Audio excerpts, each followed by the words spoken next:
Hello and welcome to Plants to Prosper.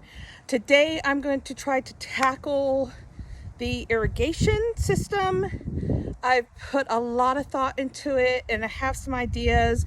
Instead of replacing what I have, I'm going to just add more to it is what I have decided to do.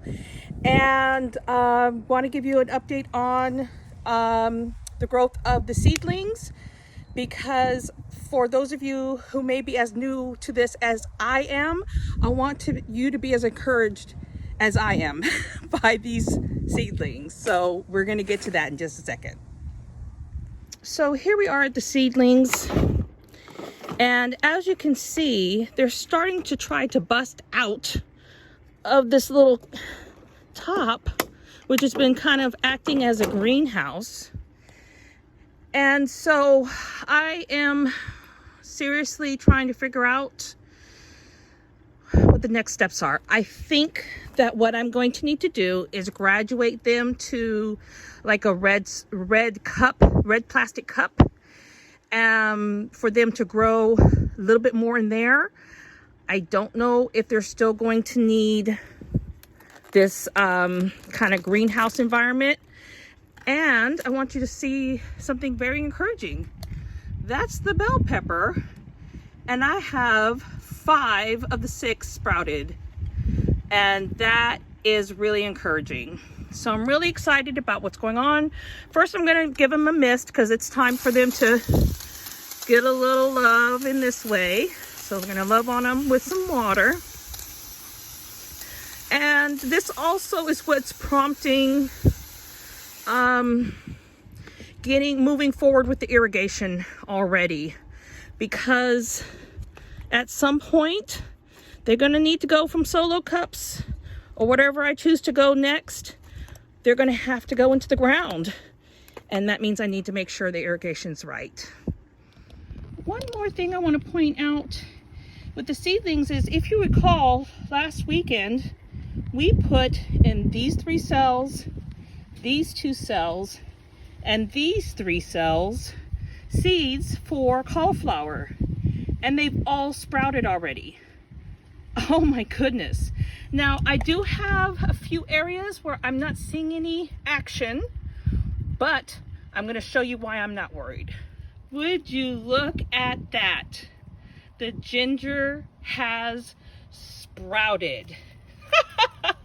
Oh yeah.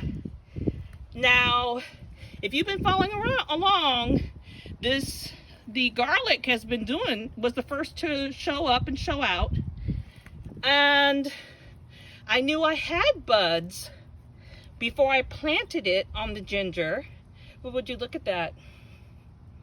So that is why I'm not worried about those cells that haven't produced anything yet.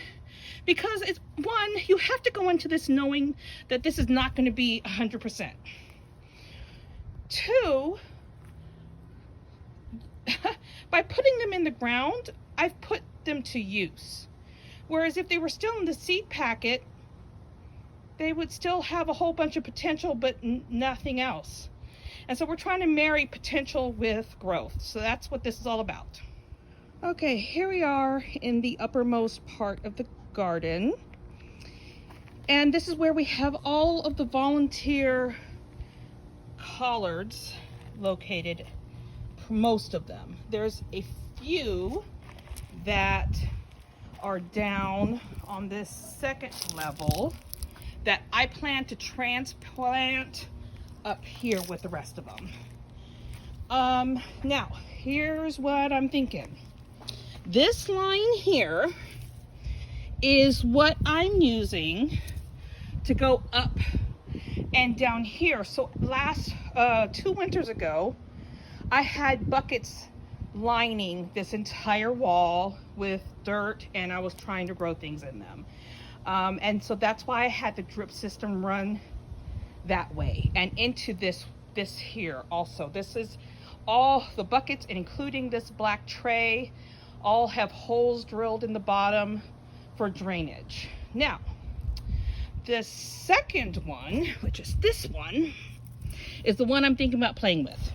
Right now, it just comes to an end, as do this third one, fourth one, fifth one. So they all just come to an end.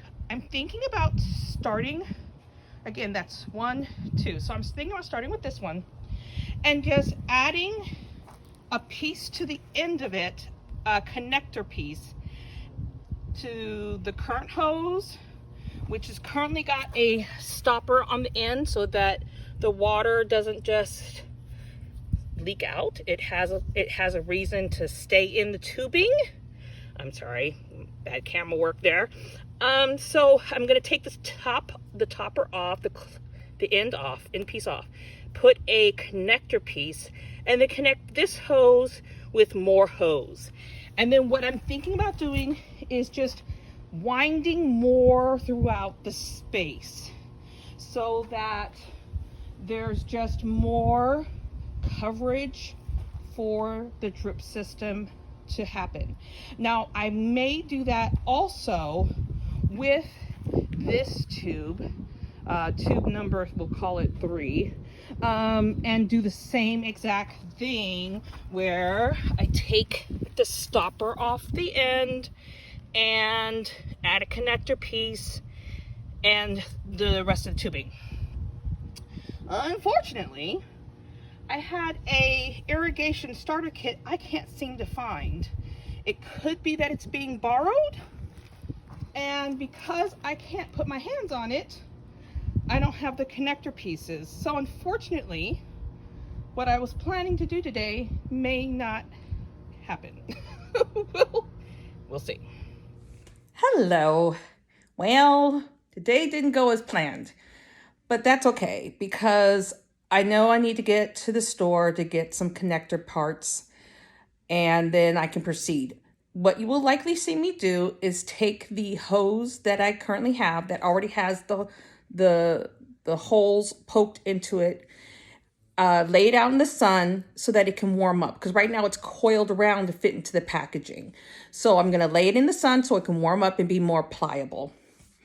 Then I will take do a trick my sister taught me, which is to take some wire hangers and cut them into pits and pieces and then make them a U shape and put those into the ground to hold the tubing in place, as opposed to buying stakes, garden stakes. So that will have to be for another video. Until I see you again, may you be slathered in shalom.